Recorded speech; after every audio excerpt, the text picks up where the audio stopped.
Just do it straight up, guys. Who do we got here today? Being casual with it. Opening up the space with a super pause. And the super pause is just to allow in, you know, kind of like going to an event, particularly an event that's kind of on the lines of healing.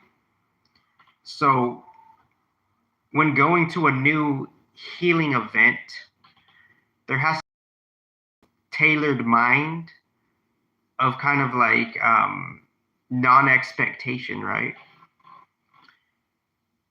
So let me close this door real quick before I fucking.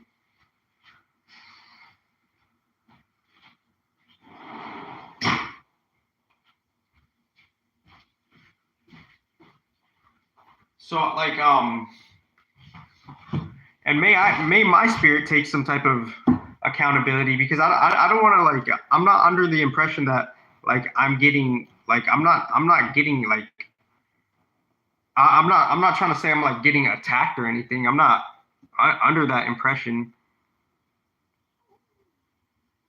I'm under the impression that like it's not happening to me, it's happening for me, and I'm just reporting the news, right? I'm just reporting the news. I'm just like giving I'm giving like an intellectual reminder of what's possible, right? So I'm not saying like, you know, anything is like, I'm just saying this is so here's the main point I want to bring forth. The main point before I even start yapping is, on a deep energetic level, from energies traveling from different cosmic universes that have came,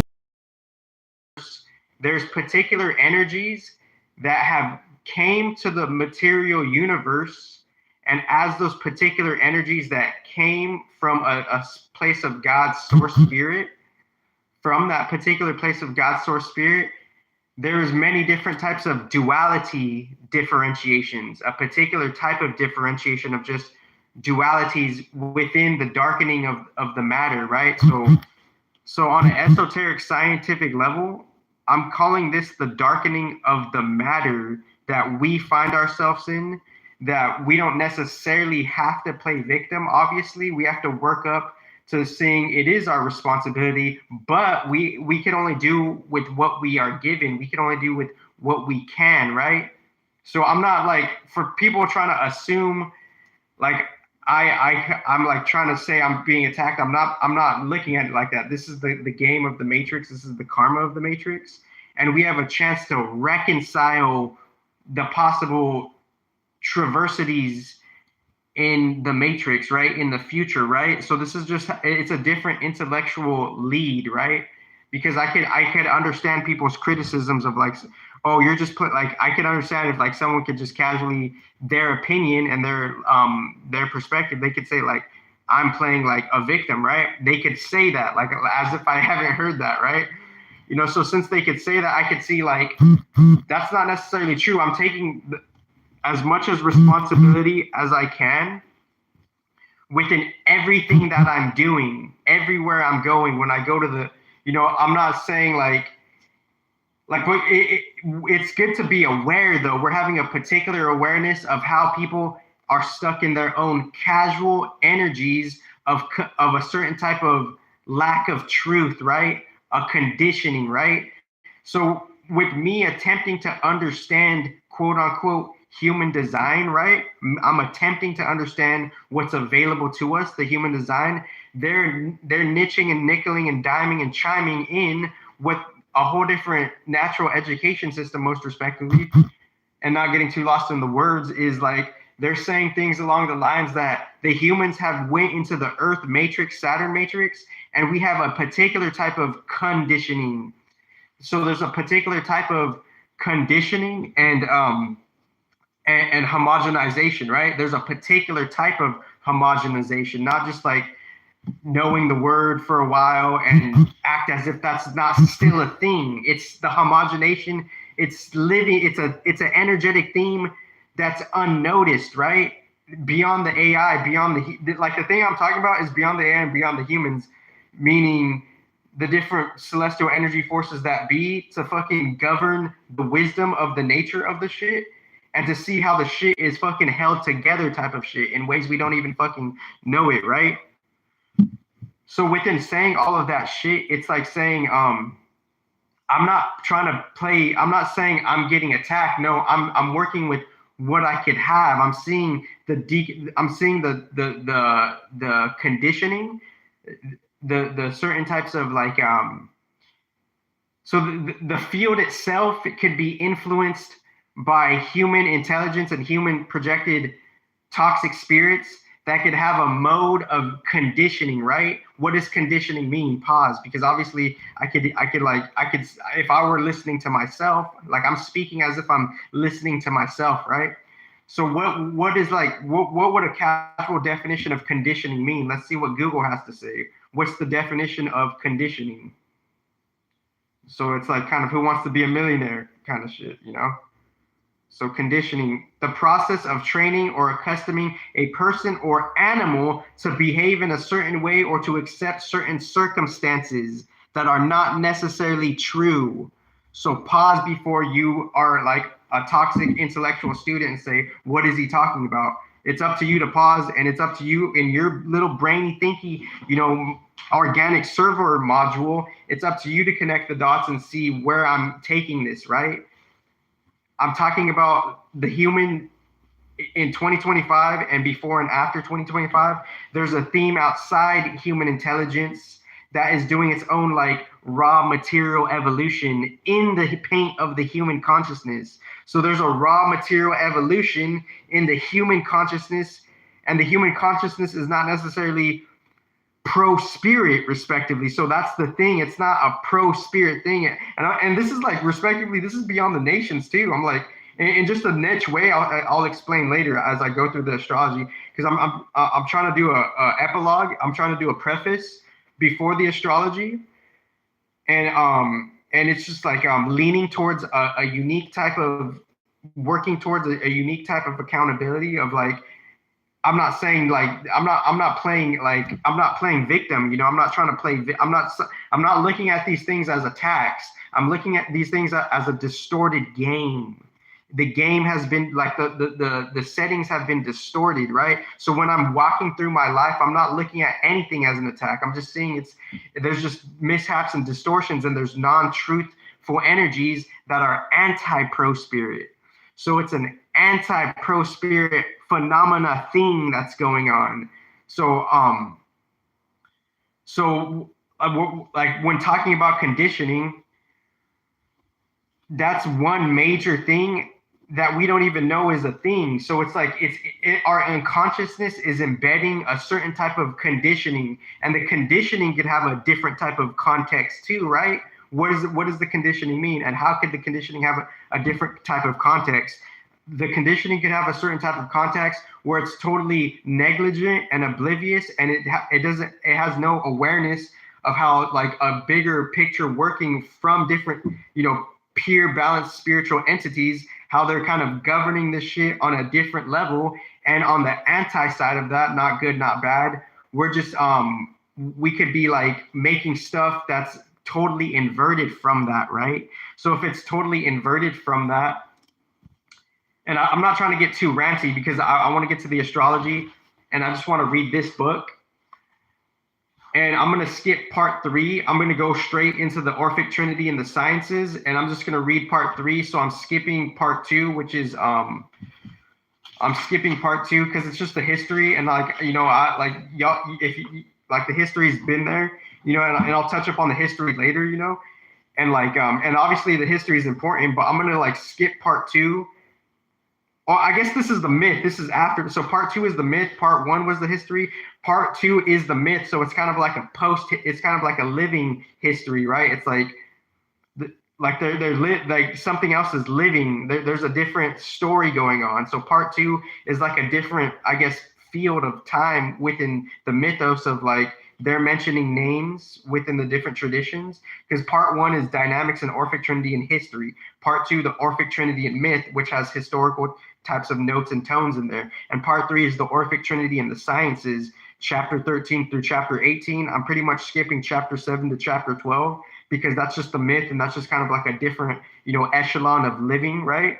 But I'm going to go straight into the sciences, part three, page 153 to 208, which is chapter 13 through chapter 18, which is the sciences of it, right? So within this series, I'm gonna gloss over the myth, and I'll visit the myth from time to time, and I'm studying the myth on my own. But I'm gonna go straight into the sciences in this presentation because that's what we're really here for. We're here to do the we're trying I think not everybody has the focused intelligence to do the real nitty gritty advanced intelligence work. So everything that I'm saying it standardly, and I'm not even saying it as a bad thing. I'm not even demonizing any one person. I'm just saying you wouldn't want this advanced, tech sophistication double standard to be broken upon you, because those double standards help harness and make the boundaries are even possible for structures and policies to even be held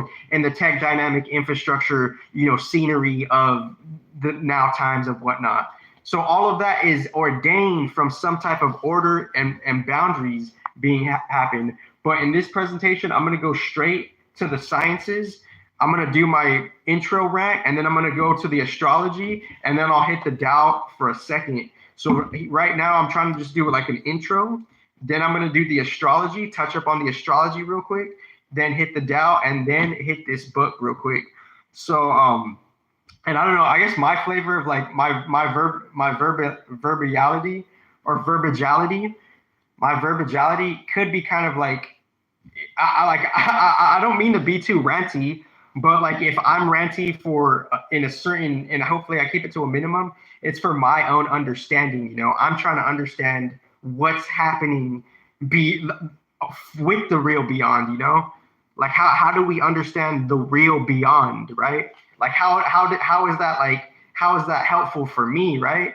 And it's ironically enough, it's going through the whole bridge work of a type of endless deconditioning, right? Because if there's all these different types of conditioning, and we're barely brushing up on those different conditioning, then there's a lifelong work. And even after the life of deconditioning, what we were told was true is not true, type of shit, basic shit though, So it's the things that were told to us, so that means a whole different field of things that we're out of tune with. We have to we're kind of steering our metaphysical ship to be in a possible resonance with the things that are organic in nature for the spirit for real though, not just replicating it and being in the anti-mode of that. So that's the critical difference, and what I'm trying to depict with all my little ship blog posts. Because the ship blog post, that's just a two-dimensional thing, and how you're responding and dwelling on that two-dimensional thing, that's ironically your responsibility on how you react, right? It's all our responsibility, because I'm not trying to come onto the field and saying I'm getting attacked. No, I'm not. That's the game of the Matrix. If there's some type of context of karma, then so be it. But I'm always showing up. I'm always showing up and seeing and I'm just communicating the mishaps, which is ironic as fuck, because in Mercury's different modes, you could call it maybe in a standard way, cat's out of the bag type of shit. Mercury having 3 different modes. A certain mode of Mercury that kind of doesn't focus on just the darkness, but it could focus on the darkness in just an advanced, mature intelligence way. Aside from Mercury either pivoting outside of the darkness or in the darkness or out of the darkness, or however he just does his thing, right? However Mercury does his thing, Mercury knows the whole game, right, of the surface level fixation of the astrology, right? Because within the fixed houses, Mercury definitely traveled through the whole sign, right? Because if in one parable within somewhere around 20,000 years, it was a certain particular being, maybe Mercury, that fine-tuned the finishing of astrology, then he knows all of the aspects, and he knows all of the degrees, and he knows all of the natures of what the space that the Earth and the Sun is holding, and how that's being delegated in so many different ways. All the planets having different combinations and combustions within the constellation. So new fusion, new types of energetic fusions are happening from the astrology, right? Slightly before the AI, the tech, and even just the human logistic of it, right? So Mercury is organizing everything, right? See, Mercury is organizing the communication of it casually. Mercury is organizing the logistics of like many different fronts. And more particularly, Mercury is organizing this at many different octaves, right? So different octaves are being organized. And since Mercury is like kind of like the main organizer of this astrology stuff, and we're energetically feeling the effects and the causes of the energies of all the other planets, and Mercury on a surface level is kind of like organizing that, then we can look to Mercury to see how he's in a certain spot, and how he's in a certain spot having aspects with the other planets. That's how everything is literally precisely being communicated. So it's like, if anybody even wants to like try to shit on me, I'm still like not gonna judge you, because the advanced intelligence that I'm fucking with is just it's literally on a different level, right? So like, if anybody like could like will try to like, you know, say go kill yourself type of shit, you know, like, okay, that like then like, you know, Mercury's not going to stop doing his stuff, you know, like his thing with the other stuff, right? So what is Mercury saying in the sky today in gate 51 in as he's traveling through the constellation of the Ram? So as he's traveling through the constellation of the Ram, it's also good to note what will balance Mercury is the opposition planet, you know, or the lack of the opposition planet might have a displacement with the Mercury energy, because the Mercury energy, that's what we have to kind of go to, because no matter how much we complain about anything, you know, no matter how much we want to complain, there's something that has to like organize all of that. There's something that has to like at a certain like forefront. There's something that has to like have a significant energetic responsibility, that if we use it properly, we could fix the problem, right? So it's like I'm just trying to like fix the problems of this shit, because if we're not fixing problems, and it's so stupid simple at this point. It's so ironic at this point, because, you know, aside from all the complaining, just casually and energetically, like we could actually go beyond. We could go past the complaining by seeing a real solution, by seeing what the astrology is saying respectively. And now I'm going to get into the astrology, right? So Mercury within, you know, I think Mercury is saying within like, you know, him trying to like kind of go through his own like gambit marathon of the astrology trekway. He one of the questions that's coming up is, what is next for you? What is next for me within, you know, the balance, within the hard balance of like the Libra and Aries energies, right? Within the hard balance of the Libra and Aries energies, Libra on the energetic, you know, on the energetic path is actually concerned with survival, you know, whether they want to tell you that or not, whether they even know it or not, whether they're too caught up in their indulgence or not, you know, like Libras could be like, you know, too much without them even knowing it, right? And I'm just saying that on a standard, unbiased level. And obviously like eventually the astrology, we could go past it and like maybe like who knows when in the future. But I'm saying within Mercury being in Aries, to balance that Mercurial shit and the Aries shit, it's gonna need some type of Libra energy, right? So it could see the other side of like how it's a direct opposition, and the direct opposition is that direct opposite point of where you could want to be, right? So the opposition itself, it's a context thing, right? It's not just thinking opposition and the monkey mind getting triggered with an outdated definition. No, it's the opposition is a context, right? Anything could be in front of you as things change and change and change and shift and shift and shift, right? So anything could be in front of you, but it's not what's in front of you, it's how it's in front of you, right? So how is it in front of you? How are you a new person, and how is whatever's in front of you a new thing? And within just your different energies of synergy alchemy, you know, original open source, and the general outer synergy alchemy of things, how could they be in resonance and harmony, or how could they be out of resonance and out of disharmony? They're out of resonance and disharmony because they have a certain type of conditioning where they're just numbed out to a different way, and they're just kind of like, they don't want to know the truth of things because they're just fixated on a certain way. And since you're fixated on a certain way and you just think one way is the right way in your own like energetic toxic kind of corner, that's a type of conditioning. Because the precipice of this conversation is conditioning casually though, right? What is conditioning? Let's see what Google has to say.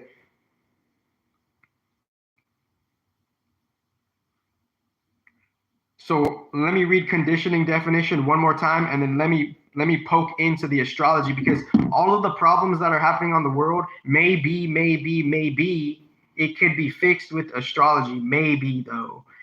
And I'm not, so that's a disclaimer right there too, because I'm not saying this is going to fix everything. You know, are in our own dilemmas. We've sold out to individual micro denominations of godheads, and now we're paying out some type of karma when people are getting like slaughtered randomly and people are just getting fucking killed like left field. Maybe that's a whole different workings from you are participating and you're following up on a certain different leader that you're subscribing to on the soul level, and you're fighting a war you don't know you're fighting for, and now you're a part of that league that you don't even know you're fighting a league for, and now the karma is dealt accordingly. You just don't know it because you're on some human shit and you forgot the fucking contracts you made, because I am the #1 advanced intelligence, neutrally saying that.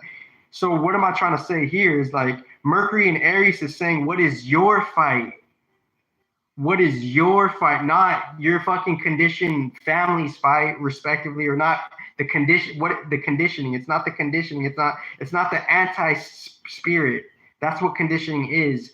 The conditioning is anti-spirit, and the humans on the earth are related to conditioning, where they're in a certain anti-spirit, and they could fight without, in just a general quote unquote animalistic point of view, they could fight the spirit in an animalistic way because that's what their conditioning is doing. So what the fuck is going on the humans and the planet Earth with the humans on the fucking planet Earth?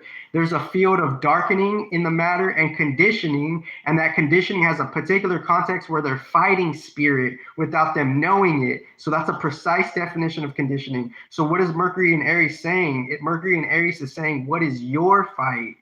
Not the conditioned fight of, but it's not, so it's a nuance as well, but like it's more or less conditioned to like just going to overly confused conformity, because I'm trying to really dial in what does conditioning mean, but like, and how to break that conditioning. It's like the surface level contracts and the path of nature, they're different things, right? They're different things because we could want to inquire and fucking follow up on the path of nature, but still we're in niche contracts before the life, right? So this is advanced. So there's niche contracts that are happening, right? So since there's niche contracts that are happening, that's part of a certain type of threshold, or not threshold. It's an interlocking of conditioning, right? There's the conditioning that's there, and then like the hidden path of the nature. And then there's the niche contracts, right? Because it's like the earth is entertaining different beings to like make their own legions, casually saying that. And then for those legions to war against each other, and somewhere along the soul incarnation line, you signed up for a certain being, and now you're fighting and pledging for a certain being, and now things are going to go to war. So when I see these wars, I'm seeing it at an unbiased level, because my spiritual intelligence, it's really like, it really is what it is though. I'm really giving it to you like raw, like the raw fucking tenderloin. Like I'm just really I'm saying the astrology possibly could heal this shit, because the majority of the people on the earth could be complaining over shit that is an easy fix. So why waste that fucking energy? So since there's a why waste that energy dynamic, now, that's when Pluto comes to do his thing, and Pluto receiving all his different pressures and him going through his fucking ups and downs, esoteric science likewise, to what the fuck is going on from his vantage point to whatever's happening on Earth, and however Pluto connects with Earth, right? Because why waste energy? So it's how we're using the energy and how the energy is being recycled back. That's the Pluto. So since Pluto could have a reset in the first decan, it's because we're not using the energy like properly on a standard level though. So since we're not using the energy properly on a standard level, Pluto's going to do a different, what do you call that? What do you call that word? Like a re-edification or something like that, a particular re-edification or re-demarcation, edification or demarcation. I'll look at those words up right now. And obviously, when you got to know what you're signing up for too, because when you're at the job, you have to be serious at the job. And behind the scenes, if you want to exploit the innocent part that's on the other side of the job, because we all are in these modes, right? We all come from innocently growing up, right, Elon? And then from that innocently growing up, then there's a serious kind of like career professional lane, right? And then from that serious career professional lane, that could have a duality where it's overly artificial and y'all could just spew rhetoric and justifications, however, right? And still I have no judgment. I'm just seeing the esoteric science for what it is, right? So with saying all that, I'm just saying Pluto having a reset in a first decan in the Aquarius manner, and the Aquarius manner being in a 10th house dynamic in the feminine aspect, or in a certain niche masculine aspect, and so a 10th and the 11th, and then Pluto being in the 11th house in the feminine solar system. So Aquarius is 11th house, and then first house Taurus, Pluto is in the 10th house. So there's a 10 and 11, right? Of Pluto doing his shit. So Pluto in the 10, he's literally like on a secret forefront in the paint of the government, respectively. He's literally like kind of like maybe the White House low key on just the esoteric science level. Maybe they might be focusing on like randomly there's an agency in their intelligence that's just focusing on just the waste and the recycling and just the transfer of the sewage, And I know it can sound left field, but since Taurus is in the first house, making a new light field, and Aquarius is in the 10th house dynamic, and Aries is in the 12th house dynamic in one phase of the solar system. So it's one phase of the solar system, the masculine solar system. And then the feminine solar system is like that feminine dark admin cadmin body where the first house is always kind of always like the season of the ram, right? And the 11th house and the 12th house is the season of the water bearer, 11th house, and the 12th house is like the season of the plug of Neptune and Jupiter's land and Venus land, and them having ancient stories within maybe different planets had certain arrangements, right? They create certain planets already had a fusion to make the humans to be what they are, because we're all the planets, right? We're just in a very genetic differentiated way, and they have their own context to make their own new organizations, right? Thereof. Right, so maybe Venus, and not just Venus, other planets or other hidden planets similar to Venus, they could have mated with other planets, right? So different so this is really major shit, right? This is real original galactic shit, within the real authentic logistic of it, right? Because it's seeing how the sexual infrastructure on a natural lens is being upheld, right? And there's also from that different type of sexual infrastructure before the humans, on a whole different way, there's also a sexual homeostasis, right? So what does the sexual homeostasis mean? There's different energy beings, particular higher energy beings that are upholding sexual homeostasis for us to even have the chance to promulgate or to propagate or whatever, or however you say that word, right? So there's a chance. So when I'm looking at the astrology in such a way where it's respectively it's before the humans and obviously recognizing humans, because for sexual homeostasis to be a thing, it takes some type of field and structure, quote unquote, the astrology field, for there to be a place to gather certain energies to make something of a prototype human, meta-human, original open source meta, mind you. And that's wonderful right there, of like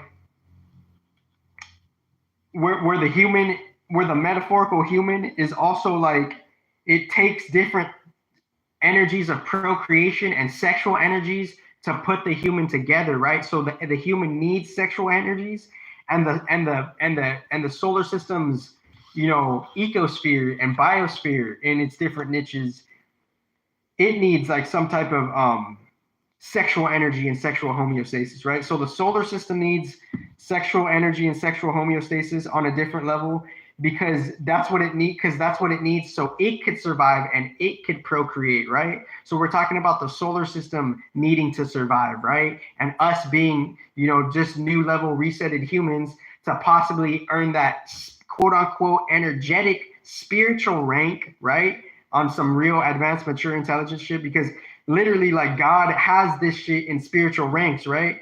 Are you like really there, or are you really not there? Are you really planning to be there? Are you like, did you fall from there? Like, are you just talking about it? Do you remember being there? Are you going there? Are you, who's trying to hold you back from there? The spiritual rank shit, it's a real thing, right? From one of those factors, right? It's like we're going back to something perhaps, right? So within that, like before the humans and shit like that, there's a sexual homeostasis factor in the solar system that's needed for the sexual homeostasis for things, different elemental energies that give a certain being of consciousness energies to procreate, right? The ability so the planets can procreate, so many nations can be born, right? And the Underground 2017 is hinting to this shit, and a different natural touch, and a different like length, and surprisingly even like lengthy, right? So before the sexual homeostasis, I was talking about like just the sexual energy, right? So the sexual energy, it's delegated by the Saturn, Mercury, you know, Moon, Earth, Sun, Venus, Moon, right? It's delegated by that stuff, and the whole, and the quote unquote the standard opposition field of that could be a forgotten like ancient higher octave spiritual place preserved that could have secret materials over there as well, you know, and like, you know, just, you know, recognizing a different field of science articles is there's two different fields, and those fields are separating and they're coming back together simultaneously, right?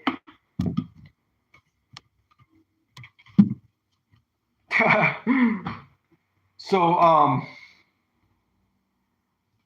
which one should I open first? So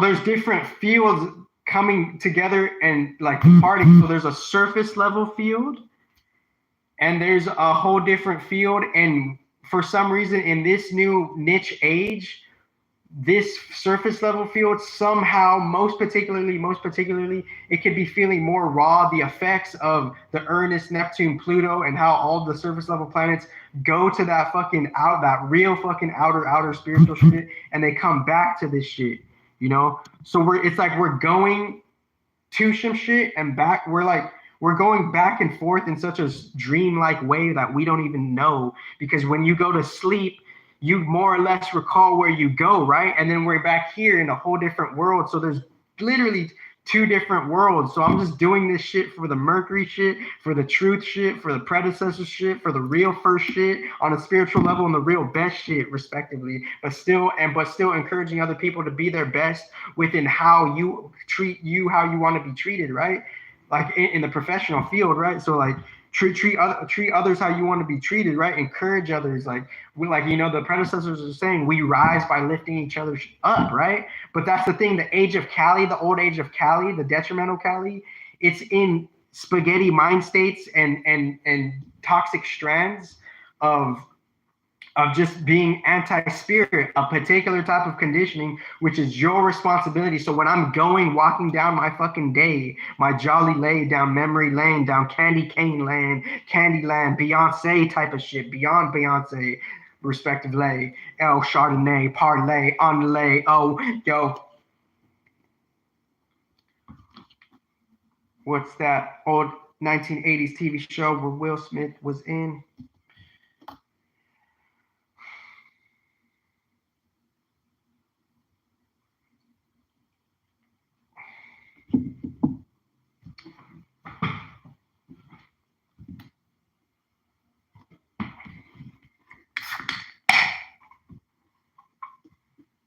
And obviously, like,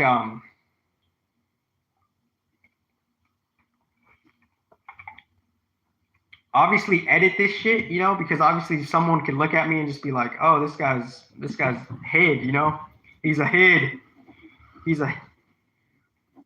And if I'm like, you know, all of us, ironically, even the most beautiful people have their hid side. That's the thing with this raw spiritual, like with this raw, like awakening, right? Because within the raw awakening, we're coming back to the earth matrix on a set track, and we're forgetting other vital shit, right? We're forgetting shit, like we're forgetting like a whole different thing. What if like slowly but surely the purpose of this human life is to more or less build up to bring the dream world here, right? So we're bringing the dream world here more actively in this quote unquote time of now, modern time of nowness, whatever you want to call it. And within the modern time of nowness, there's a field of not necessarily surface level shit, but there's a field of conditioning, detrimental creations of anti-spirit.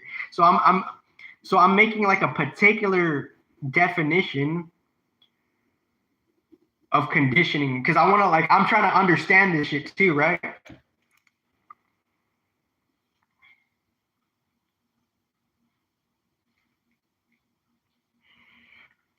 So let me get to the astrology of this thing.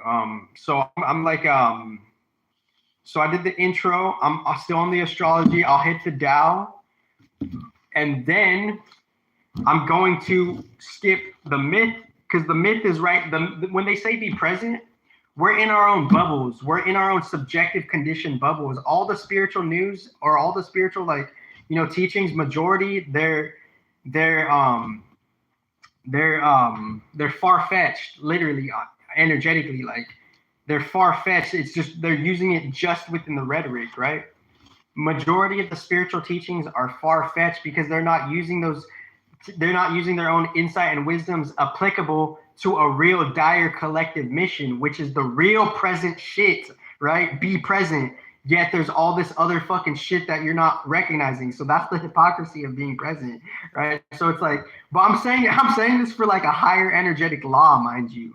I'm saying it for a higher energetic law, but and I'm seeing that the level of intelligence, right? The level of intelligence is saying that be present, but we're being present in just our own subjective individual way. We're using all of these notions and bits of news and insights in our subjective individual way, right? So since we're doing that in a subjective individual way, and that could be in a distorted, detrimental way, that creates the field of intelligence on the earth.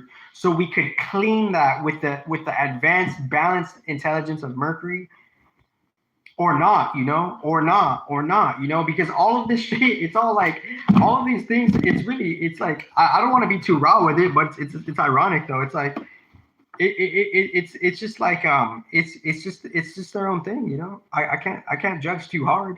I'm just trying to understand the esoteric science mechanics of this shit. And I'm understanding the esoteric science mechanics of this shit through the astrology.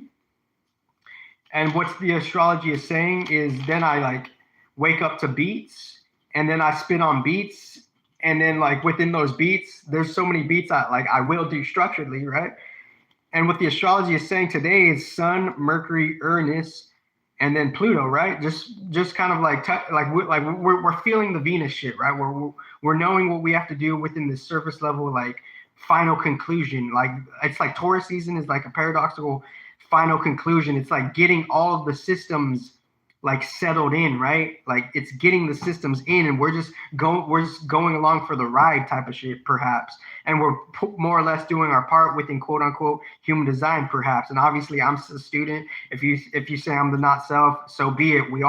I've been doing it like so. With a natural astrology point of view, we're looking at the sun, the Mercury, Uranus, and Pluto just on a standard Wednesday. What the sun is saying return to the self, return to who you are, return to what you were like meant to be in the rawness of you, right? The rawness of you, Earth and Scorpio, Sun and Taurus. We are what we are. We are that raw creature, right? We are that raw creature, but there's this Venusian sophistication of, a certain type of like surface level law for the humans, right? That's what Venus kind of low key is as well, right? Within the resolve of it, it's a certain type of law that is helping humans to like have like just the joyride, to have like the cosmetics and the feel good and the makeup shit, right? So the sun in that field and us coming on our Earth Scorpio field, the sun is like saying like, get just like know your place type of shit, right? That's what the sun in Taurus is. Return to self.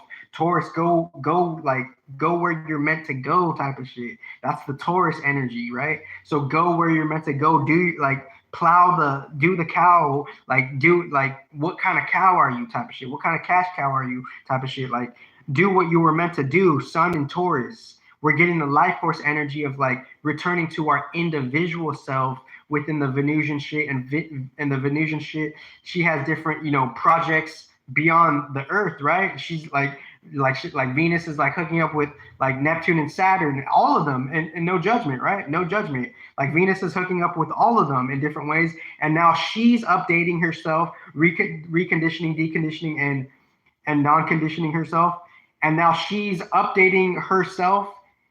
And she's plugging in herself to her house, right?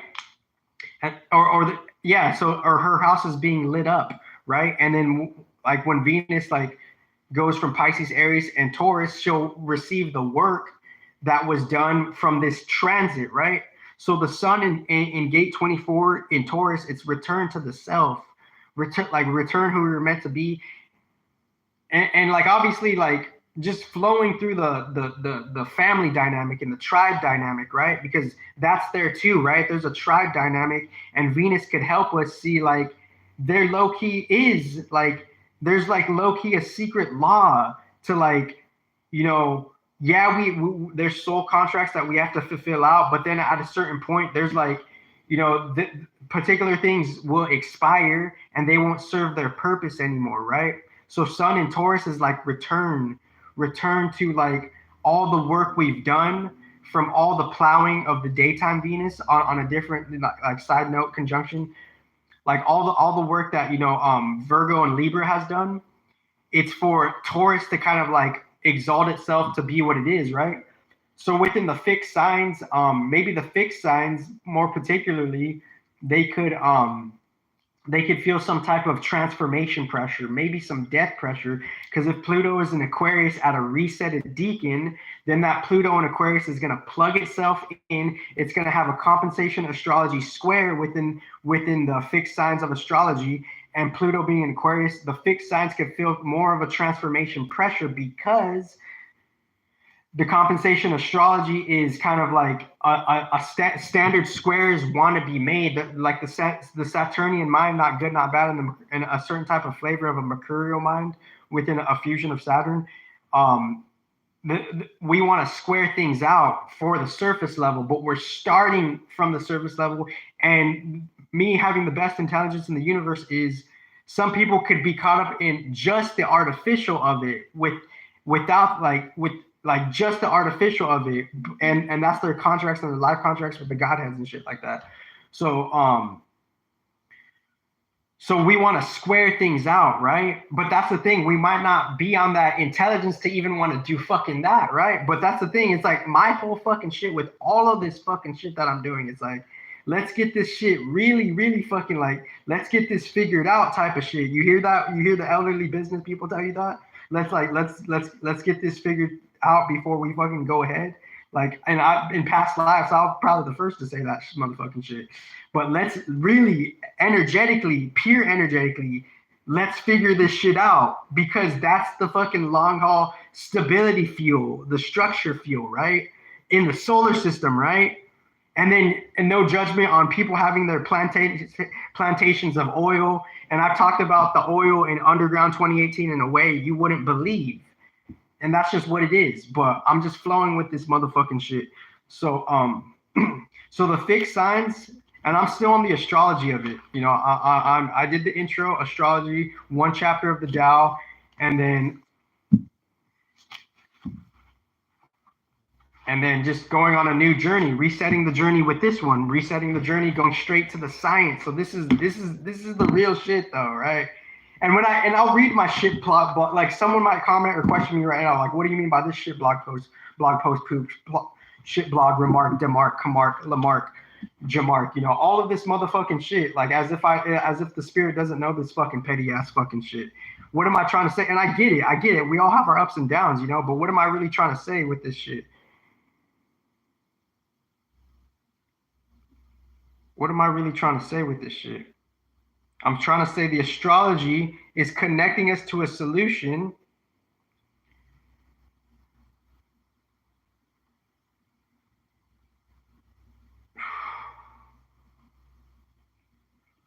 Let me circle it back over here. So I'm gonna circle it back over here. Like the general shit that I'm saying.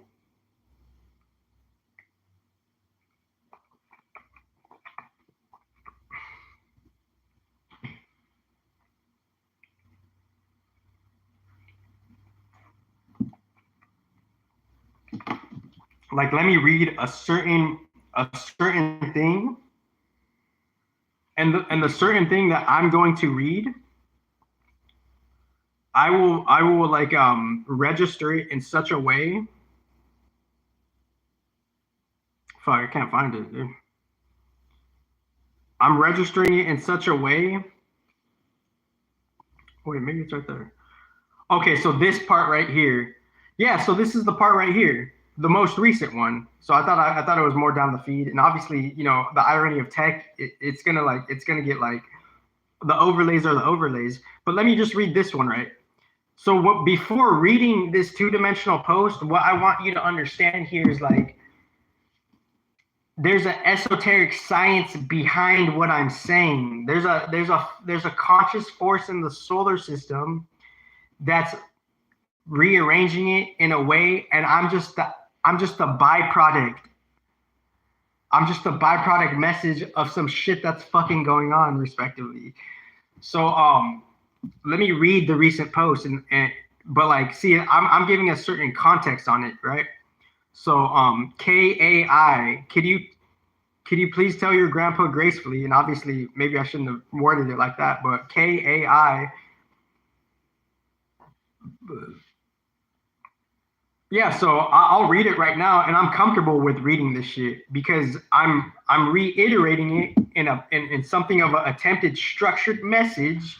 So the structured message is here. So once that lane comes about, right? Once that, you know, once the freedom of speech meets some type of where the freedom of speech is allowed in some type of court field, the context here is what I'm saying is there's a natural law of science. There's a natural law of sciences that are attempting to harmonize with the surface level world of Earth. And for that to happen, certain insights and adjustments are needed, right? So certain insights and adjustments are needed, right? So keynotes of human design is saying we could recognize that and we can recognize that or not recognize that. And if we don't recognize the truth of the spirit shit and the natural astrology law shit, that's some type of conditioned, quote unquote, not self, right? So let me read my cringe ass shit, right? But look, the thing is, I kind of compensate my fucking cringe ass shit because I'm coming back following up with this shit, right? So I'm doing a follow up. Like, this is the follow up for this shit. This is the follow up testimony for this shit. So what the fuck does that mean?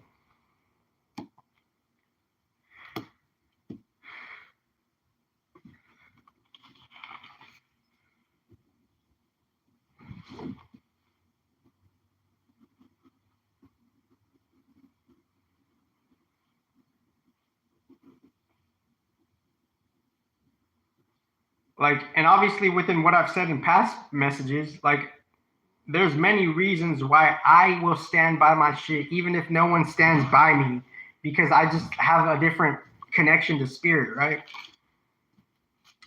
But let me go into the astrology. Let me read this post, and then I'll go back to the astrology. So Sun, Mercury, Uranus, and Pluto. So Pluto, we're sleeping on Pluto. Pluto is making that square, Pluto and the Sun. And I'm getting a deja vu moment right now, but I'll just like, and I speak on deja vu in the underground, and like, like, I speak on deja vu probably like in its own thing, in a very unique way. And because I'm not gonna hate on any, if someone, like, I'll say something, if someone gets inspired, I'm not gonna hate on that. I'm just saying I have a different flavor and a different approach. So I'm not hating on anybody, like, doing the same thing, that's, I'm just doing it in a niche way. And I'm recognizing my approach and my vibe, right? Because if I say deja vu, things are going to come up in your mind. What does that mean? Maybe we'll come back to that topic later, right? Because when I said deja vu, I triggered my own memory, and I'm like, oh shit, deja vu. I know what that means, and I've talked about that a long time ago, and I don't want to switch subjects, right? So since I don't want to switch subjects, I just want to focus on the astrology of it right now. And the Sun and Uranus are squaring Pluto, right? So there's some type of pressure being created within the atmosphere that is orbiting and circling around the Earth. And within that pressure of the square, we're akin to follow up on that fixed square. And it's a fixed square too. So this is like the exalted square, right? This is the hard pressure of the square, right? It's a fixed square, it's not a mutable square. It's not a cardinal square. It's a fixed square. So the fixed square, it could be more privy to actually kind of externalizing and terminating the pressures of the different fine material planet energies. It could be driving that towards the physical system of things, right? Original open source, because it's a fixed square. Sun and Uranus and Taurus and Pluto and Aquarius. So within that fixed square, we're gonna feel this fucking shit. We don't know what's gonna happen. We can prepare for the worst, right? And that I was gonna put that as the title, but I'm not into that fear porn shit.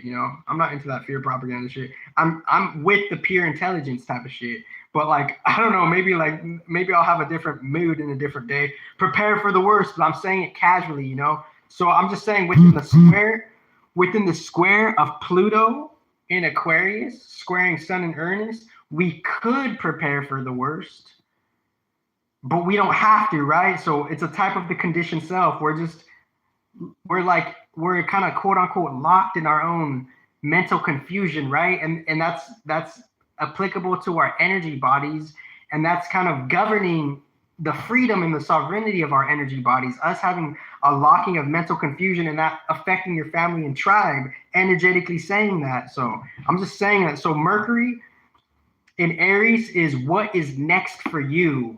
What's next for you? Mercury in like what is good for your projects? What is good for your family, right? Mercury in a certain spot too in the Aries. It's like, what is next for you? And for Mercury to like kind of like, or just the bigger picture, balancing that with Mercury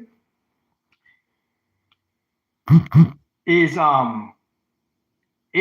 like the intelligence really is beautiful, right? Because on the surface level, Mercury could be organizing like the Rawww shit. The Rawww is like the new fucking contraptions and new gadgets, all these fucking, proxy fucking gadgets, proxy robots, proxy tools that, like background, CIA robotic projects from the 1970s. We have no fucking idea about. Mercury and Rawww fucking taking care of that shit. Mercury and Rawww. So like we're gonna know about this shit. The cat's out of the bag, 2012 truth type of shit. Like we're gonna know about this shit, not good, not bad. No, I'm not trying to judge anybody. I'm not trying to condescend anybody. Ironically, within the raw fucking demonic mentalities of the fucking earth, right? Within the raw demonic chitter chatters, God could hear your fucking brain.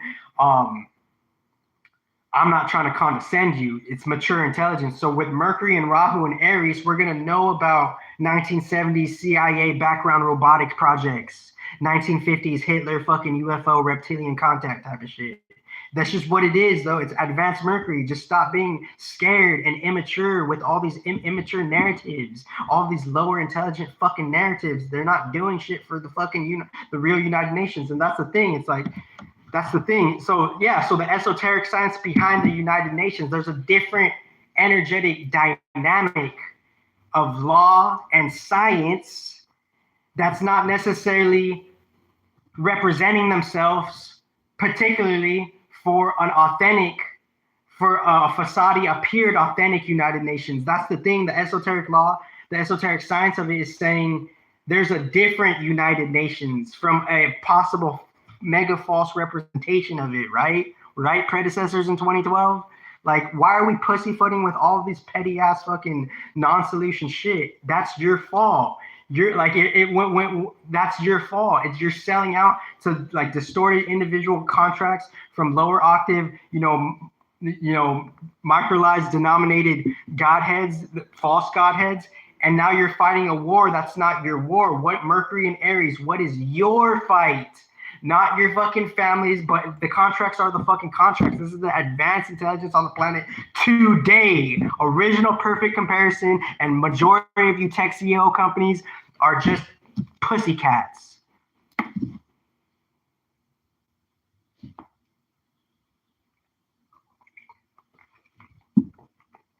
Just a bunch of pussycats. But not all, though. So if there's an exception to the rule, then you may be it. So Mercury and Aries, what is your fight aside from the conditioning of the world? Right, India? Right, 2035 India? So Mercury and Aries, what is your fight? What is next for you, right? And Mercury, and then, Mercury and Urn is having secret circuits that they won't tell you about. And I'm just doing it for a different balanced channel because I get all the fucking, there's an isolation factor that's happening. People are like being, and that's not good, that's not bad, but it could be though. So the thing that we must understand, why is the isolation factor prevalent? Because somewhere along the soul journey, that's where you've landed. Why, like we're isolated to like just one quote unquote planet, right? And if we're isolated to one quote unquote planet, then that's our work, right? And at the end of the fucking day, beyond the Gita, right? At the end of the day, it's just about work, though. Like, but we're coming at like the conditioned mind. It doesn't know we're coming from a different approaches, right? So I'm saying the astrology could help us solve this fucking shit or not, And I'm not. And low key, if you read between my energy, like I literally am like the most fairest.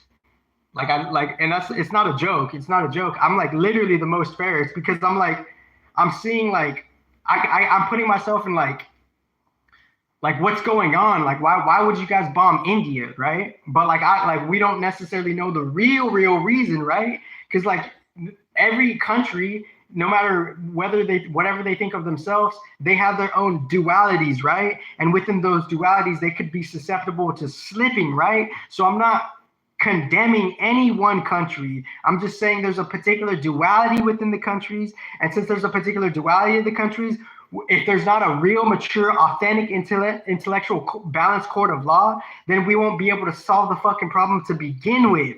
So that's why this is like the real advanced intelligence that 2025 has ever seen. Literally, no caps, original.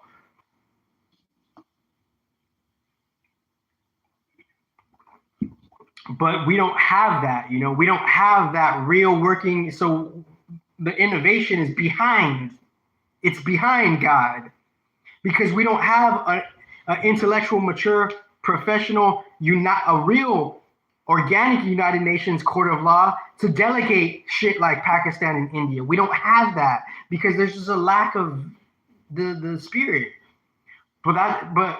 And within the next 2 to 3 years, and obviously get some Pluto specialists up here. You know, how long will Pluto stay in Aquarius? That's going to be how long this next challenge is, because the false spiritual rhetoric will say too much love and light when bloodshed is happening, right? But we have to find the balance of this shit, right? The real energetic savior of this shit, right? So how long will Pluto be in Aquarius? 18 years, Joe boy. Oh boy, man. And 4 months. What's 18 times 12?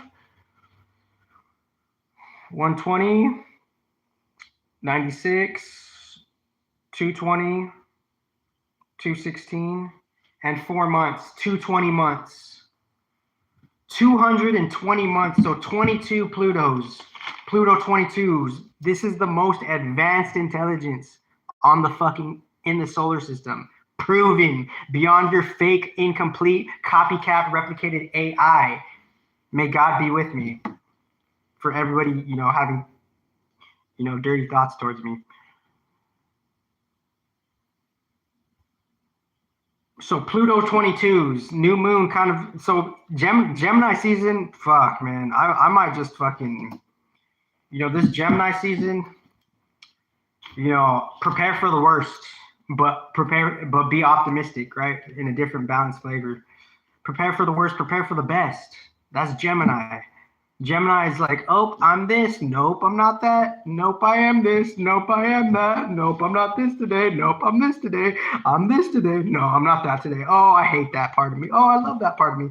Oh, I'm indifferent about that part of me. I'll come back to that part of me. Gemini, all over the... So in Gemini, prepare for the best and the worst at the same time. Your friendly fucking exalted Libra that fucking is peeping the Aquarius shit so I could perfect the fucking air.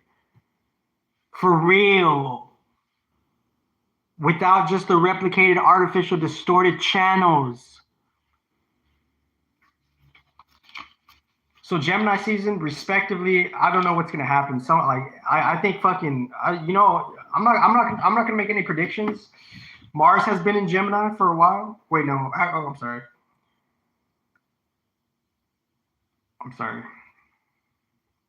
So Pluto 22, right? Pluto 220 months. So this, whatever the fuck we're going through right now, it's going to happen for 18 years. And we have our own personal work of 8 years of deconditioning we have. And I'm saying 8 years, you know, Rawww says 7 years of deconditioning.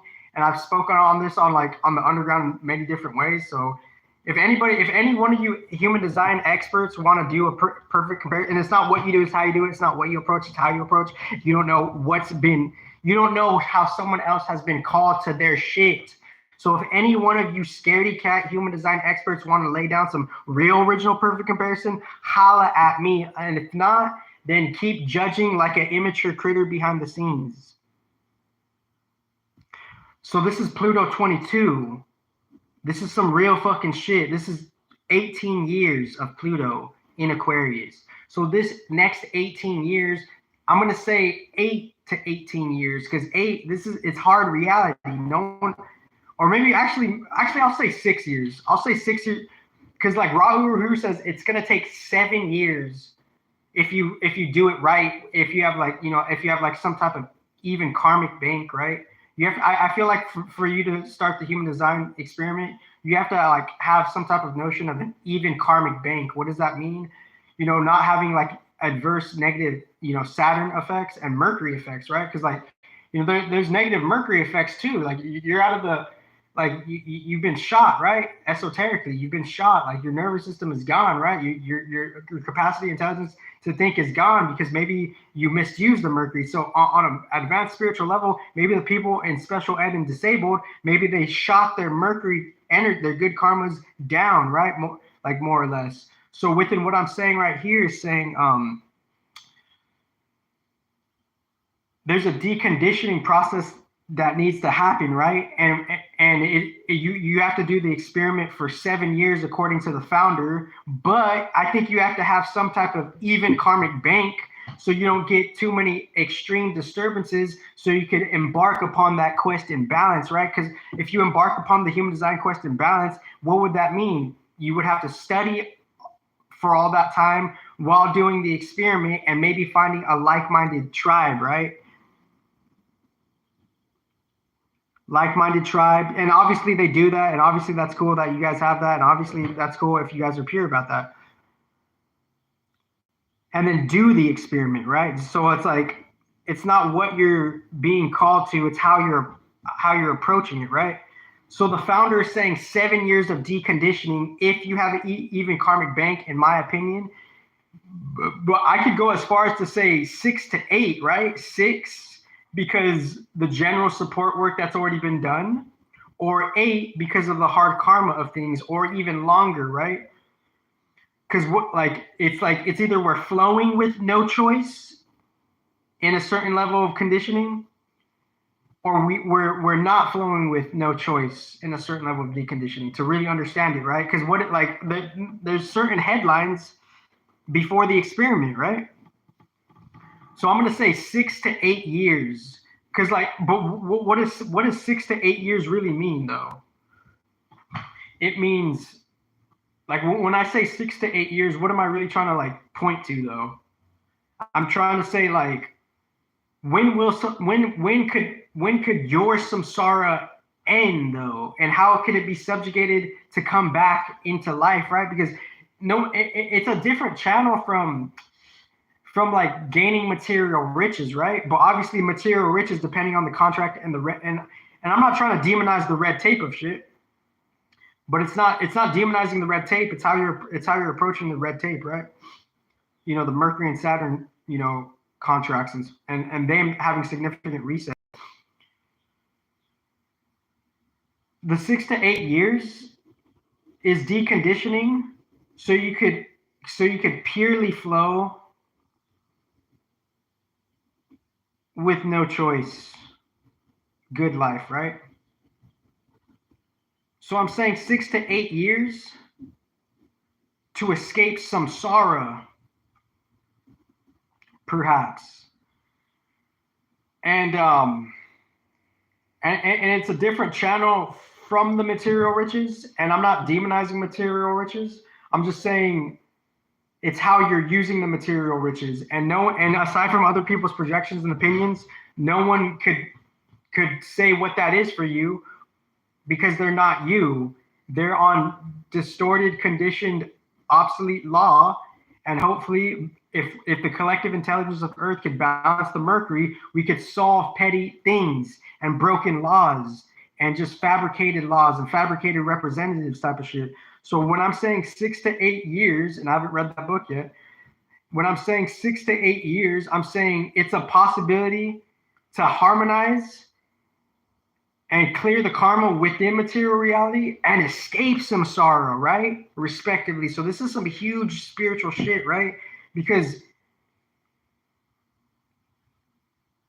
if the game's pressure is crunching us to we only have a certain amount of time before this, that, and the third happens, then if that stuff happens before we get to start the journey, then that other thing will affect the journey, right? Because there's 6 to 8 years of deconditioning, right? And then there's 18 years of Pluto, right? So within that 18-year Pluto cycle, we have a particular unique lane to decondition, right? To kind of disable distorted, just distorted contracts, and obviously distorted contracts could have different context, right? So there's different contexts within distorted contracts, like beyond the human mind, right? Because we're in these contracts of life, and the contracts are governing how we go in our lives. And how we're going in our lives, there's a window of opportunity in how we could decondition from the different contexts of conditioning, anti-spirit, like something of an artificial front, conditioning, clear, precise, sensical, logic or stuff. We're going beyond the conditioning to try to escape some sorrow while not demonizing the material riches. This is the most advanced game right here, without the comparing, right? This is the most beyond all the video games. It's the life in which all the video games sits upon already, beside anybody's distorted, toxic individual agendas, esoteric sciencely, right? So the real game is within the next 6 to 8 years, within the 18-year cycle span of Pluto, we could decondition ourselves with the help of the predecessors. 6 to 8 years, we have that chance to really embark upon to clear the bad karma, right? Escape some sorrow, right? Quote unquote, right?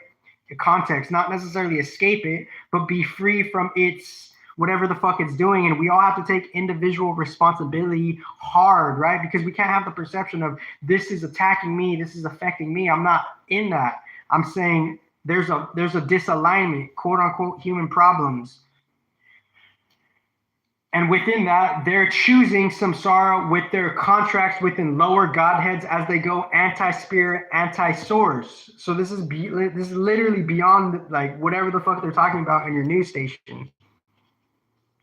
So the deconditioning could be synonymous with escape samsara, but not necessarily, because the contracts on contracts on contracts go so deep, and it's subjective, it's individually subjective for everybody, most respectively.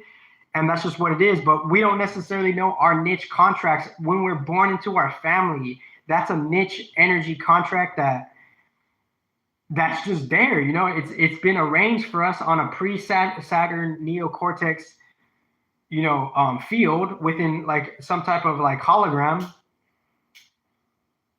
simulation. And that hologram simulation is kind of having like a conjunction with the Earth and Sun and Mercury play, right?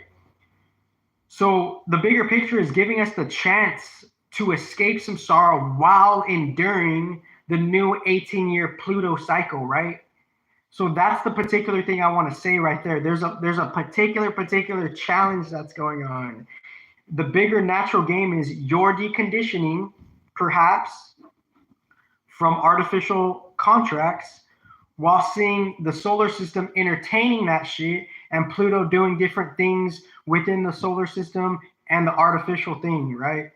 So Pluto in the 10th house and the 11th house, respectively, it's like somewhere in the intelligence, governments, quote unquote, they could be like, they could probably like find a clue within their sewage system, by that sewage system being a reflection of how things are cleaning out and how things are changing, right? So how Pluto is aspecting Mercury and Uranus, that's how the sewage system could be changing, because you could say Pluto is synonymous to the sewage system respectively, right? In just one context.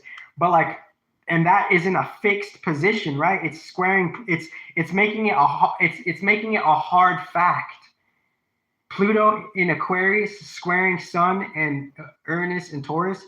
The hard fact is, one of the mega challenges that are happening here is the sewage system of the planet Earth is making itself needing to be important and significant. It's an esoteric benchmark, right? Pluto in Aquarius is an esoteric benchmark. It's needing to make a demarcation in the field of reality, while other transits are happening that are making certain energetic vortices in the solar system of space, energetic vortices making squares from certain different other celestial beacons, and those squares making a certain type of pressure in the field of the Earth and the solar system. So the energy vortices within the planets, they're making squares, and that fixed square, it's all being steam pressed into the reality. Like Pluto's being like We have to get ready. Like, I don't know, maybe I'm just like too mature with the intelligence. But Pluto and Aquarius squaring Sun and Uranus and Taurus, that square, it's steam pressing all of this shit. And I'm just a messenger of it, you know? I'm just a messenger of how that shit's happening and how the world events could be reflecting that, and they don't even know why the shit is happening the way it's happening. It's because a certain square alignment is happening, and that Sun and Uranus is titillating the field within the solar system on the Earth in the Scorpio constellation, and that Scorpio constellation on the Earth is powering up Pluto, and Pluto is depositing, and Pluto is like depositing that Scorpio energy of the Earth, the grounded Pluto in Aquarius, Scorpio, Aquarius, Taurus, and then, you know, compensation astrology. Then the Leo could be that grand square, right? That grand square of just like, okay, maybe we like Leo might be the example of how to survive, right? And Leo maybe even being on some like, you know, maybe being on some like low key secret like freaky shit because their Earth sign is Aquarius, right? But edit that part out.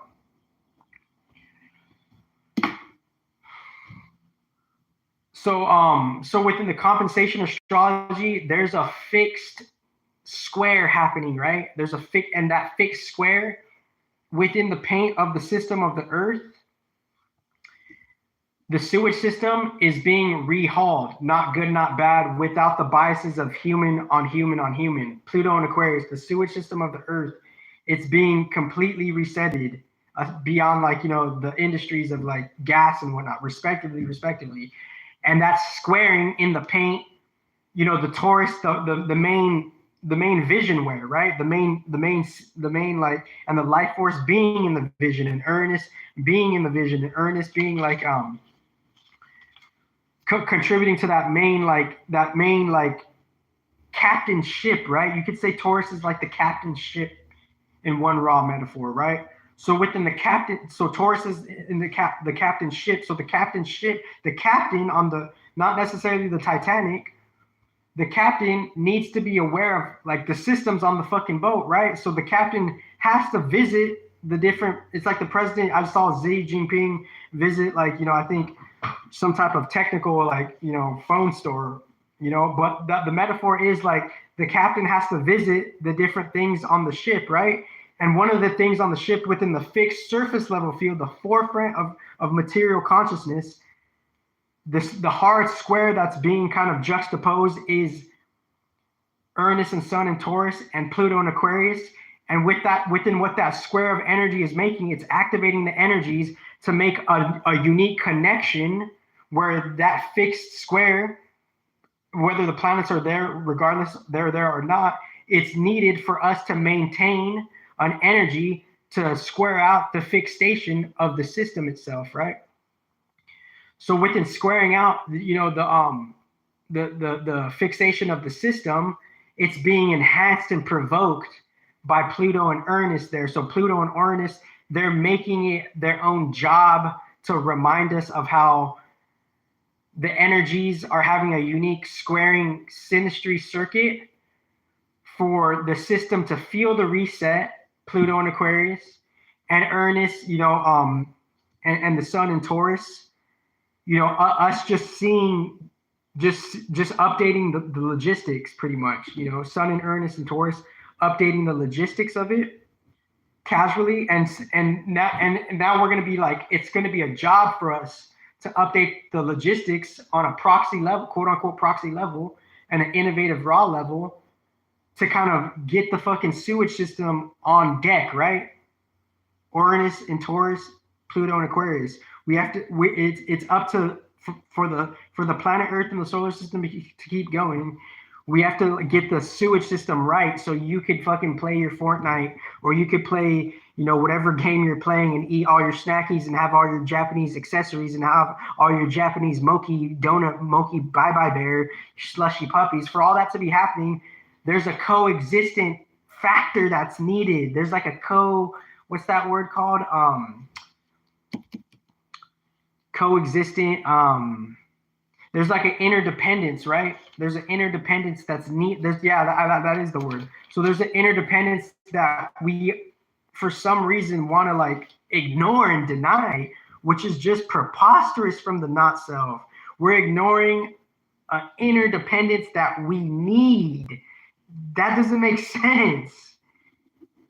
So it's like in the original galactic intelligence and the most pure fucking truth of the universe, it is beyond the governments because it's saying what keeps the solar system going, respectively. And I'm not trying to condescend you, but so let me go back to the astrology real quick. I don't mean to get too windy with the astrology. I wanted to read the book for some reason.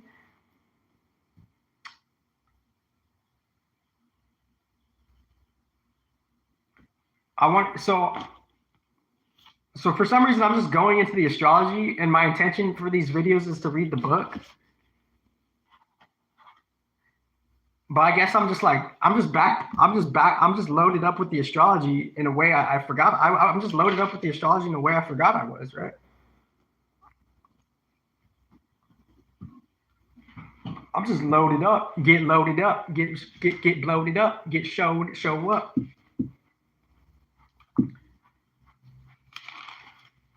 Oh. Okay, let me finish the astrology. Oh shit, can you read that shit? Oh, okay. Oh man. And when I say, and my two-dimensional shit blog post, when I say the origins of AI, and I barely touched the surface of it, on the surface level, I explain it in the underground, the origins of AI in a whole different way. So it's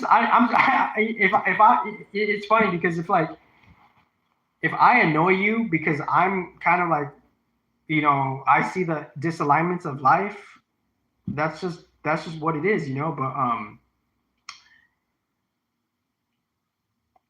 but like I speak on the origins of AI in such a different way, online and offline. And I say that because ironically, AI wants to figure it out itself until it has its weird ass plateaus from individual, just non-truth denominations, right? So the astrology is saying Sun, Mercury, Uranus, and Pluto on this beautiful Wednesday. Wednesday, kind of just like, going back to the sun, what atmosphere we're in. Mercury always doing its, always coming back to Mercury is good because he's organizing all the communication. Mercury is organizing low-key Rahu. He's organizing all this shit, and then Mercury going to Uranus, that secret circuit, and then just revisiting Pluto. So just and feeling the Venus shit too, feeling the Venus and Saturn shit, right? Because the things that we don't like is like being placed in a place that we don't know how we ended up, right? So like after the hard Mercury contract, it is the hard Saturn contract, because what we really don't like is like being placed in a place we don't know why we're there, right? But there is a rhyme and a reason to like, how things are getting arranged, and who knows the duration of how we're gonna like see like our own Saturn karma, right? So within the Saturn karma, we might have to visit some Saturn karma within the next 7 years to 18 years. But we could like on the soul level, with your material riches, let us rectify that, my friends, on the collective unbiased way.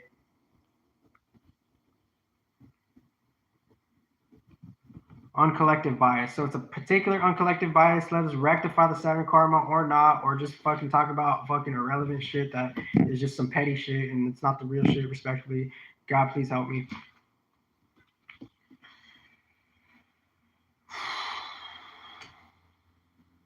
So we can rectify the Saturn karma, perhaps, but on the nitty gritty of it, we could see. I look at the sun as like the field between like just the free for all. I look at the sun as the free for all land, right? We're all we're all getting, like, everything is being, like, light is being shined upon everything.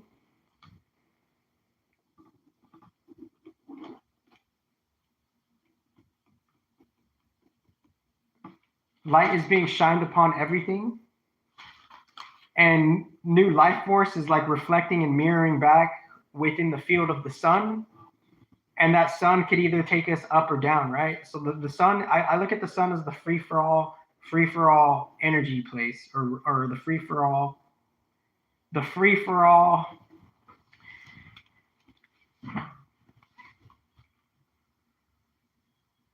And obviously, like, that circle of life,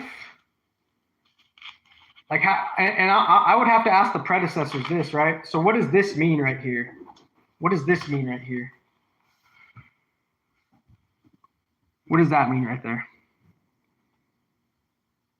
You know, the R, the sun energy, the circle of life, the ring of knowledge.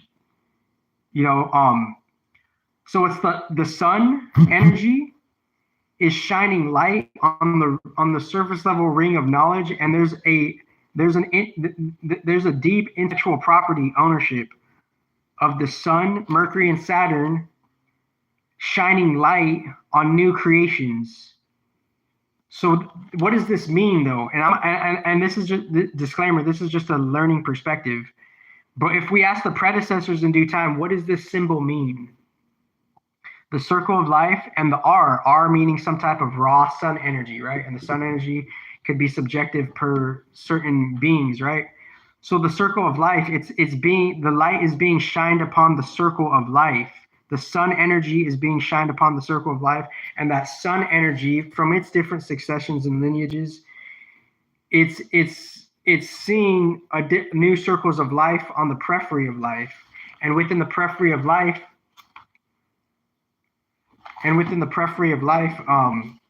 you could say this energy on a certain niche is the sun, Mercury, and Saturn, right? But also being influenced by outer planets too. So maybe in a balanced future, maybe this might turn into this in a balanced future. Respectively, disclaimers, this is my learning perspective. So maybe in the future, this might turn into this, right? Because when we see the R in the circle, what does that mean? It means R is sun energy, life force energy, and there's a circle of life being detailed, and sun life force energy being shown upon the circle of life, and the circle of life already having surface level kind of like things right there that are having new effects and influences. So I'm just trying to decipher that, and the predecessors will go back to that shit, you know? Because it's like you have to ask yourself, what does this symbol mean? What does this symbol mean? What does this symbol mean right here? Oh, let me draw that over.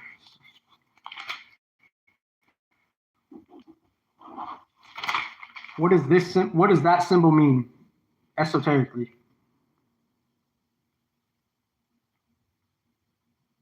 Oh shit, it looks like, and that's not, oh, it kind of looks like, you know, the R kind of looks like Capricorn. So like the R is like, it's been formulated.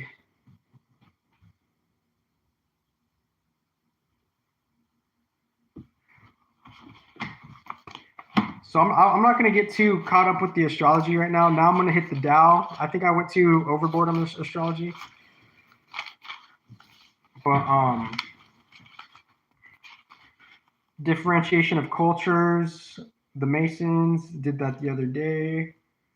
The parts work, you know, the parts work, the internal family systems therapy is saying like there's different parts to us, and society could have their own different parts, and the society's different parts, that energy jurisdiction could reflect possibly or attempt to work and adapt with our abstract parts, right? Because we all have different parts, right? So like you know, the society could have their own parts, or like you know, the ups and downs of the planets could affect society's parts. Internal family systems therapy, I believe it's called. Where the heck? So sun, I got the gist of the sun, right? I'm getting life force energy in second, first house dynamics. Sun, Mercury, and then Uranus. Let me touch base on Uranus real quick. One more time, and then I'll read the books. You know, Mercury telling us, or even like, you know, Venus telling us, you know, find your tribe. Find your tribe, you know. Go back to your roots. Venus is telling us go back to your roots within all this. You know, getting jazzed, you know, getting like doing your like, I guess doing your good karma. I feel like Venus is like working for good karma sometimes. So the good karma work is like, you know, find your tribe, right? Venus and Pisces, find your tribe, right?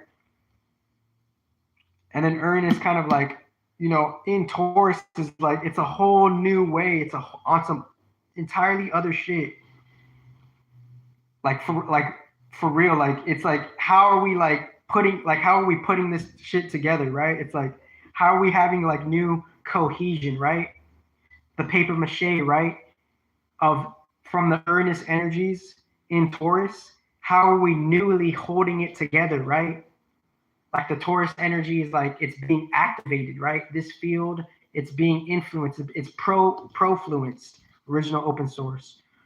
So within the profluence of it is like, you know, we're holding together in ways, Uranus holding together Taurus, sexual homeostasis behind humans, right?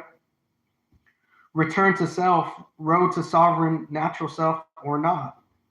Sun and Uranus. So it's like Uranus is bringing 8th and 11th house to hold us together, right? So we're signifying holding together. We're being cohesive, particularly in such a way with the help of Uranus energies, and Uranus respectively is 8th and 11th house. So that sexual homeostasis, it's helping us hold together like behind the humans, right? Because I'm not here just to say like, I'm not here to recognize like, you know, porn culture. I'm not here to, I'm not saying that's good or bad. I'm not there. I'm saying there's a sexual homeostasis where within the field of the astrology, the 8th house and the 11th house is upheld for procreation to start the ancient origins, right? So there's a sexual homeostasis, and in Taurus, that sexual homeostasis is helping us hold together, right? Uranus, like in Uranus's ups and downs, his 8th house and 11th house is helping us do Taurus stuff, is helping us do, we're putting ourselves back together with the help of 8th and 11th house, with the help of the ancient craft, 11th house, the ancient, like the first ancient field, right? Their first ancient field, 11th house. So the ancient field, and there's other notes too. The ancient field is helping us put ourselves back together in the start of the next 18 years, of the start of the recycling, you know, the square of the Aquarius, right? So Uranus coming from Aquarius, squaring out his shit in a whole different field, like outer. There's a bigger macro square happening, original open source most respectively. And within that macro square, we're getting the micro nutrients of that square, right? Because his how much percentage am I on? 9%. So within a whole different transaction of the square, there's a micro reflection happening. There's a dilution happening. Uranus is diluting an outer field, and we're getting little crumbs of it.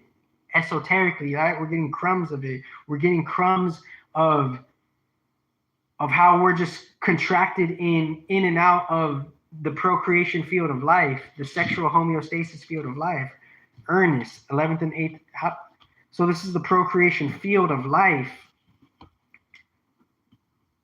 And now we're on the surface level of it, but that macro square is making a micro square, original open source. And we're getting life force from that Uranian field, but we're still on surface level things like Mercury and Saturn, right, respectively.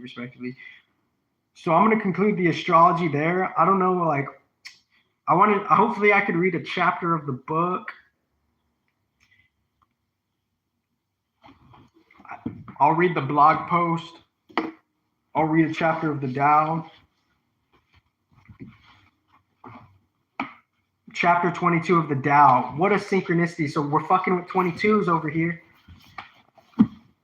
So this is a different take of the 2222, and obviously, like, I have to, like, you know, I have to respect how Mercury's organizing the open source of 2222. So we're having a unique Pluto plus Uranus 222 respectively. So this is what, and I've been doing this since like 2017. So like I'm okay with like people like being inspired and shit like that. I'm okay, you know. I know what I'm doing. I know what I'm doing it for. I know my, you know, niche battle, right? You know, Mercury and Aries is saying, what's your fight, right? Like I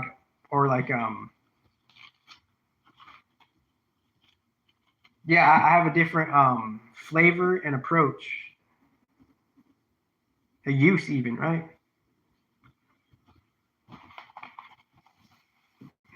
So this is what's happening. If you want to like just skip to the end of the video, at 1:35, if you want to just kind of like get a download and not hear the whole podcast, that's okay. But here's what's going on right here. It's 2222 because within 220 months, 220 moons will be kind of like, you know, looked upon within the Pluto cycle. And I reached chapter 22 of the Tao. So chapter 22 of the Tao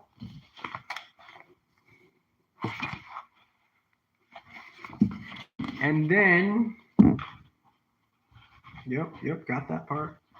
And then skipping the mythos of it because we're all like, you know, then I'm going to part 3, the Orphic Trinity and the sciences. Order has to dominate chaos in our model of the solar system. And this is now giving way to a new form of creative partnership. Part 3, the Orphic Trinity. And like, if someone wants to criticize me that I skipped part 2 of this book, so be it. I'm going straight into the sciences of it. So let me read chapter 22 of the Tao. And then I'll skim read one page. And I also read this book offline so I can understand it better, right? Because I shouldn't just like read it and just like kind of like read it like a robot. But if that works for some people too, and still not judging that too. Like if a robot is reading to you and that works for you, there's nothing necessarily wrong with it. There's nothing wrong with that, you know. I'm just saying I don't want to like do it in a robotic fashion, you know. I'm not doing it in just a robotic fashion, right? So like I'm reading this book, I'm reading it offline, chapter 22 of the Tao. Be tactful and you remain whole. Bend and you remain straight. The hollow is filled, the old is renewed, economy is gained, excess is confusion. Therefore, sages embrace unity as a model for the world, not seeing themselves, they are therefore clear, not asserting themselves, they are therefore outstanding, not congratulating themselves, they are therefore meritorious, not taking pride in themselves, they last long. It is just because they do not contend that no one in the world can contend with them. Is it empty talking? The old saying that tact keeps you whole. When truthfulness is complete, it still resorts to this.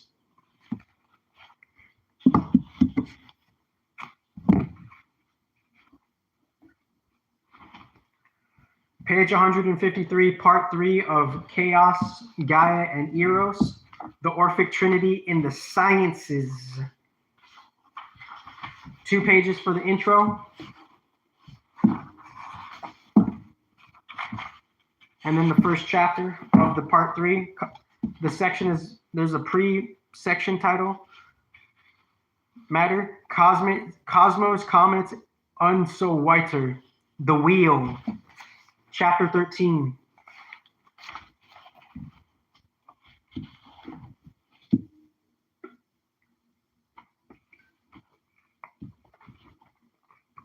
And I'll read that. I'll read that Kai T post, because I don't want to, like, I'm not shortchanging myself with the real intelligence, right? If someone has a response to me, oh my, I'm so proud of my cat. It has reached new lengths. It has reached new pinnacles.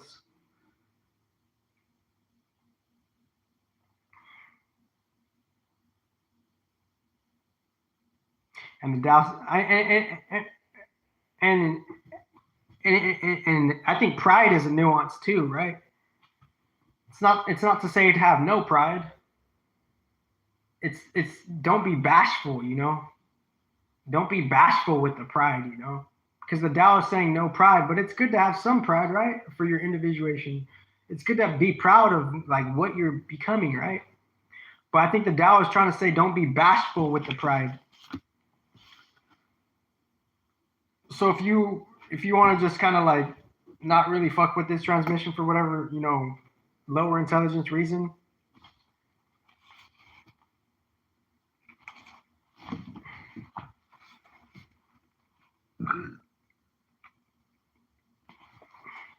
Part 3, the Orphic Trinity in the Sciences. And should I skim read chapter 13?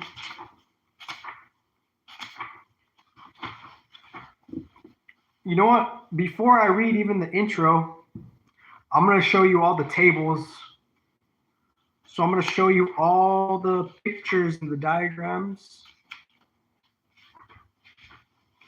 Here's the first table. Oh, you could screenshot it at your own accord.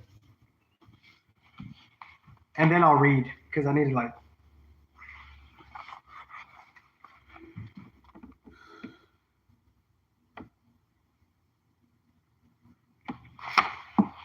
Chronology of the wheel, 300,000 BC to 350 BC, 2 million years of cultural evolution. So there's some archaeological science of the quote unquote of the Godheads.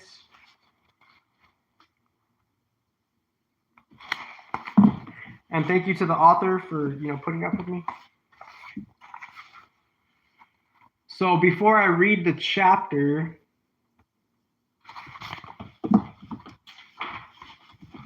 oh, you're bringing sexy, whoop.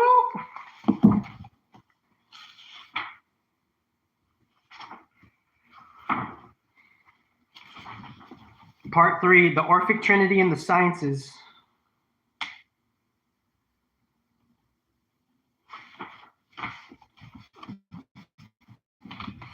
In part 1, we survey the history of history, tracing a dynamical scheme that maps the evolution of our culture according to 3 epochs, governed by the mathematical concepts of static, periodic, and chaotic attractors. We briefly surveyed the ongoing process of mythogenesis as it has affected our self-image as a culture and the stories we tell about ourselves and our history. We explained why the chaos revolution underway today is one of the main bifurcations of our cultural evolution, comparable with the periodic revolution.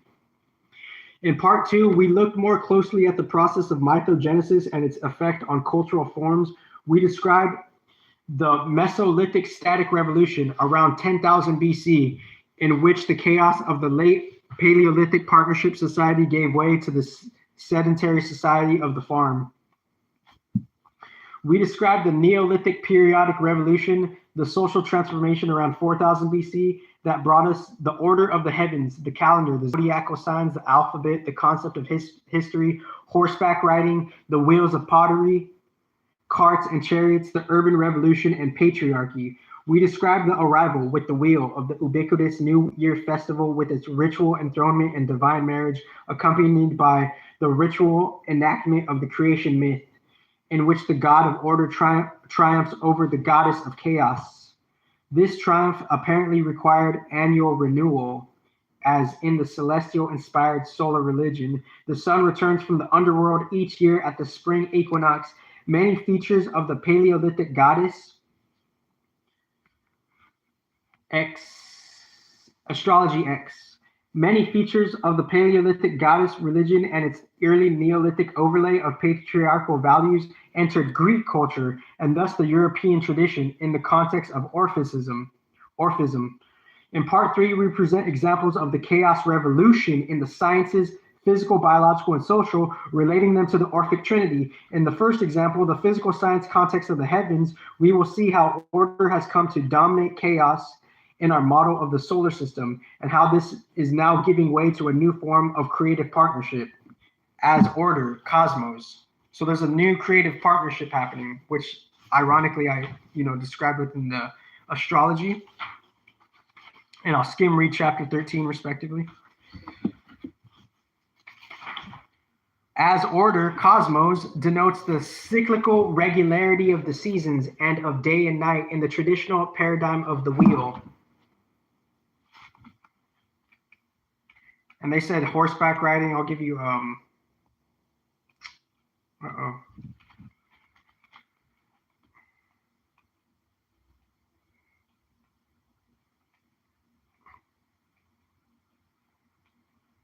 Whoa.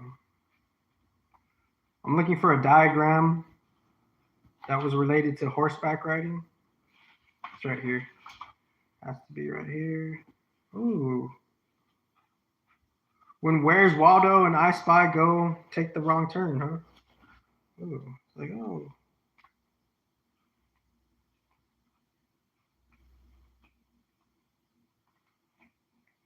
Wait a minute. What the hell?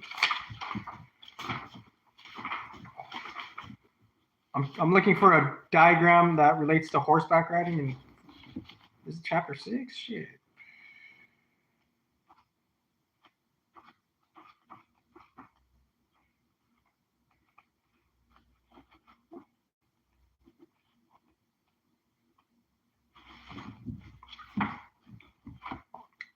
Can't find it, so horseback riding.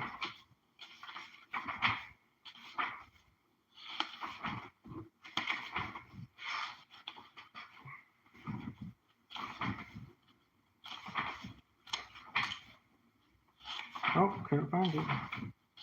Oh, well. Okay.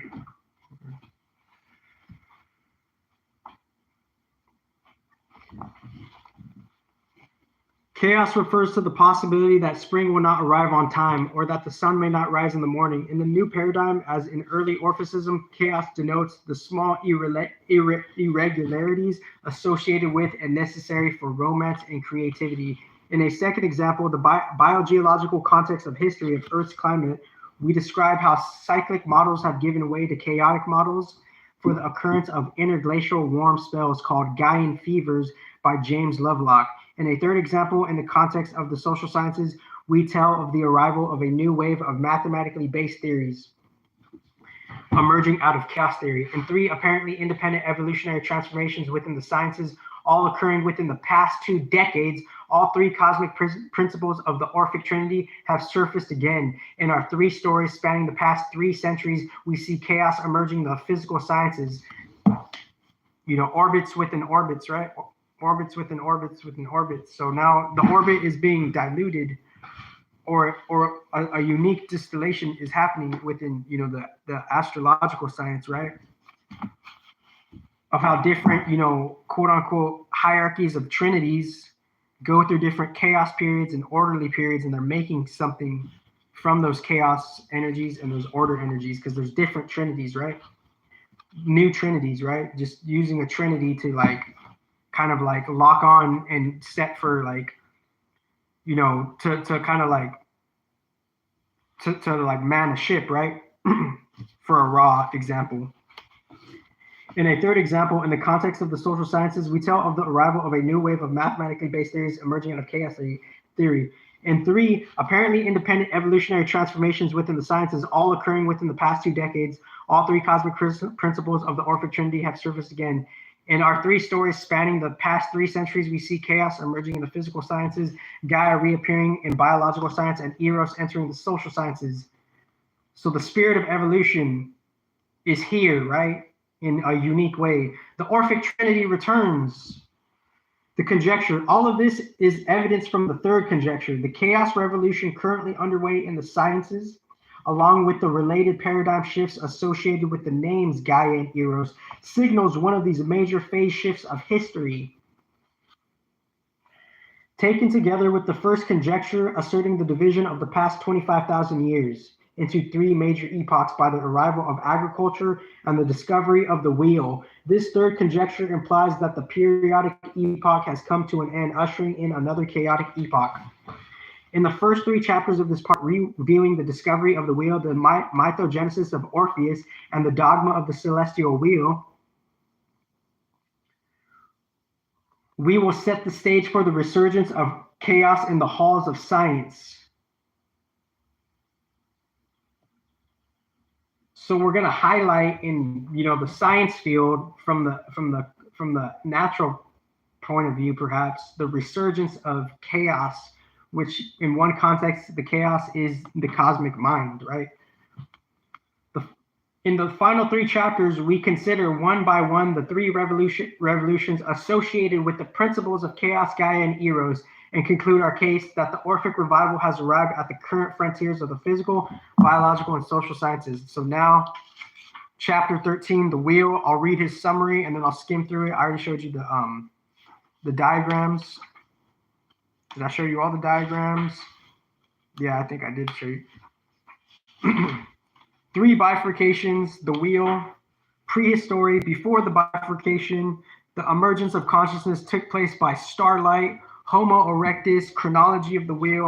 I'm just reading the secondary sections. Cro-Magnon, the zodiac, 2 million years of cultural evolution. We're focused the archaeology, the cultural anthropology and the cultural archaeology, respectively, is focusing on just the surface level account of the 2 million years of cultural evolution, most respectively. And maybe Ernest is the key to like just a different field, respectively.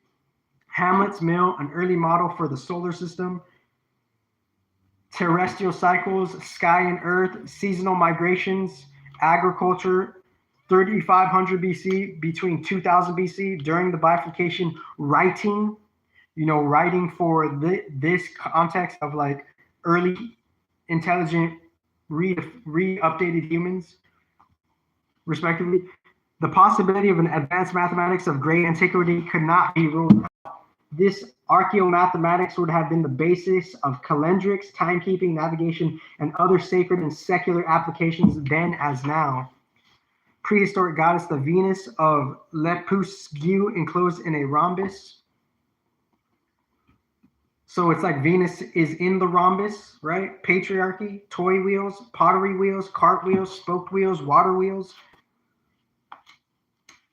And within some center point of the stage of the game of the gods, Earth, right? And the threshold, sun, Earth, the god of order overcame the goddess of chaos within the background lore that we forgot. So it's like masculine intelligence overcame maybe, just kind of like the raw chaotic, passing feelings of it, right? And emanations of it, right?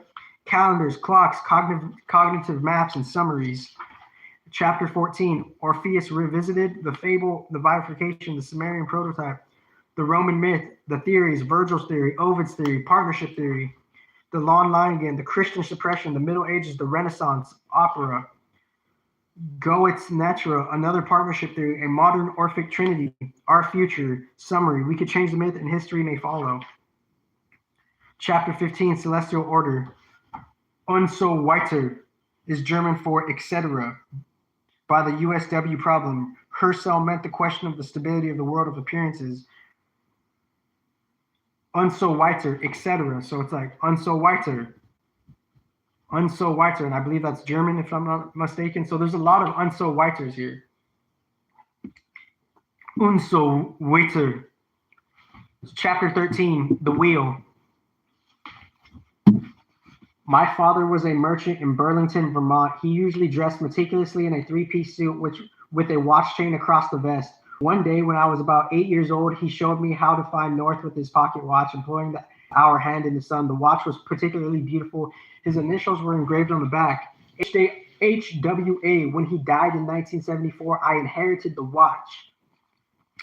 It is the only such memento I have, and I still use it as my daily timepiece, keeping it in the upper left pocket of my vest. In fact, this watch is the main reason I wear a vest. When I lecture on dynamical systems theory, I use Dad's watch as a pendulum to demonstrate Galileo's discovery of the isochronous property of the pendulum. The frequency of the oscillation is relatively independent of the width of the swing. The discovery was crucial to Galileo's invention of the pendulum clock, which revolutionized European society in the 17th century. And when I hold the chain in my hand, swinging the watch gently, I think of the pendulum inside the watch, the pendulum inside the pendulum, and I am reminded of my dad and me. So shout out to predecessors figuring shit out and me having new modesty, right? 3 bifurcations: the static revolution, the advent of agriculture, the periodic revolution, the discovery of the material wheel, and the chaos revolution are the principal bifurcations in history, according to the scheme of dynamical epochs described in part 1. In fact, the developments of the wheel and of writing, and thus also of history, are parallel and concomitant. We can outline the bifurcation of the wheel in 3 phases: before, during, and after the event. The overall time frame for our outline is from the Pleistocene age, beginning 2 million years ago, to the present, as shown in table 13.2. Through these 3 phases, we will pay attention to 3 parallel developments: the wheel, including the calendar and the clock; writing, pictographs and phonetic symbols; and social structure, partnership and dominator models. We view this sequence of developments within the top-down paradigm. That is, we see the emergence of the mathematical concept of cycle leading gradually to the material wheel. There is archaeological evidence for this primacy of mathematics and imagination in the history of consciousness as proposed by Sir Flinders Petrie. A chronology of the sequence is shown in table 13.1. Prehistory, before the bifurcation. The emergence of consciousness took place by starlight prior to the domestication of fire before 300,000 BC. People probably spent a lot of time observing the night sky. Cognitive maps of countless tribes have been projected upon the celestial sphere, and the dynamics of the stars and the planets emanate the myths of all times and places. The as below being the documenters, the miners, maybe the earlier code, maybe like the ancient coders, right? In the north temperate zone, the most obvious features of the celestial dynamic are the circles of the polar constellations and the Milky Way.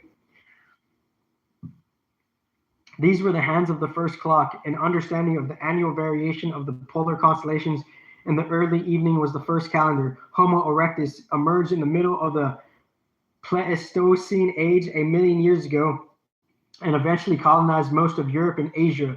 Surely this required celestial navigation, and an idea of their methods survives today among many seafaring peoples.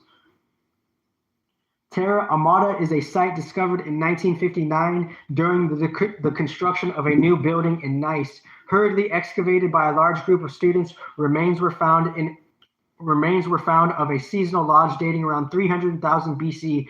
This is about the time of emergence of Homo sapiens. These people returned to the same base annually, apparently on a round of seasonal migration determined by the polar constellations.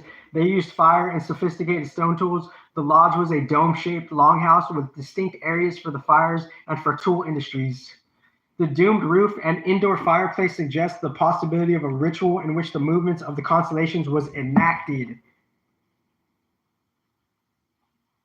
An early planetarium or armillary sphere. What's the definition of armillary?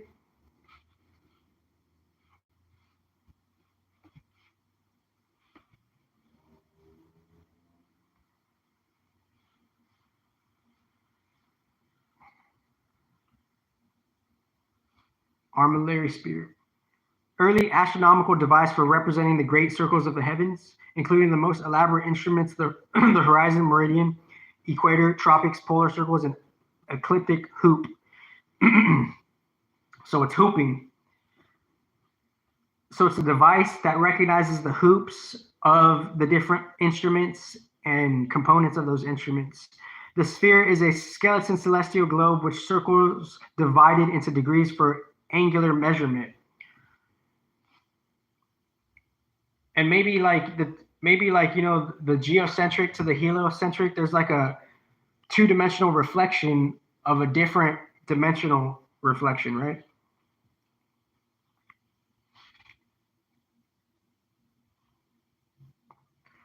This is about the time of the emergence of Homo sapiens. These people return to the same base annually, apparently on a round of a seasonal migration determined by the polar constellations.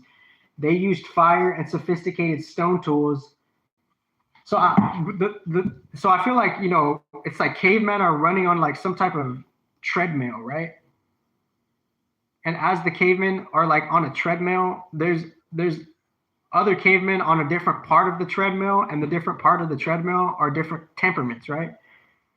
That are being like, and that experiment is being looked upon by different beings, right? Because what are they saying in the myths? They're referring to entities, right? Beings that are like, they're pointing to entities that are like founding this shit, and like, because the sciences are like after the beings that are making the science experiment, right? They used fire and sophisticated stone tools. The lodge was a dome-shaped longhouse with distinct areas for the fires and for tool industries. So they're finding themselves in places. So how did these sophisticated places? How did these places come to be? Like how did the ancient technology come to be? But that's a different thing, right? The Doom Roof and indoor fireplace suggest the possibility of a ritual in which the movements of the constellations was enacted, an early planetarium or armillary sphere.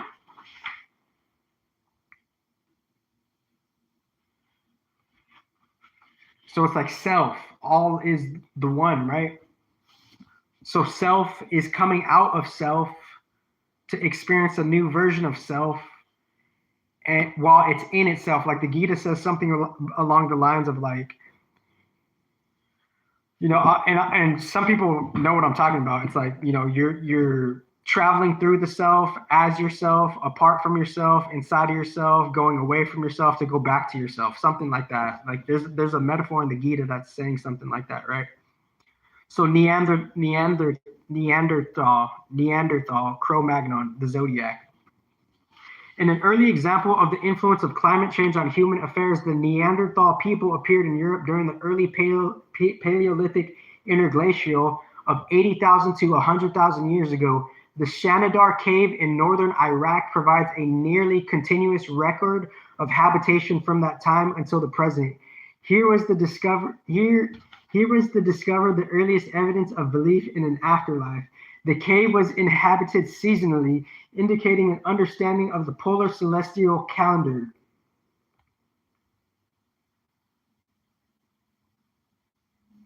As at Terra Amata, the doomed ceiling of the cave and the fireplace within may have been used for rituals in which stellar myths were enacted. So the cavemen are reenacting things that are happening in the sky, and they're doing it in their own micro version, in their own cave denominations, right?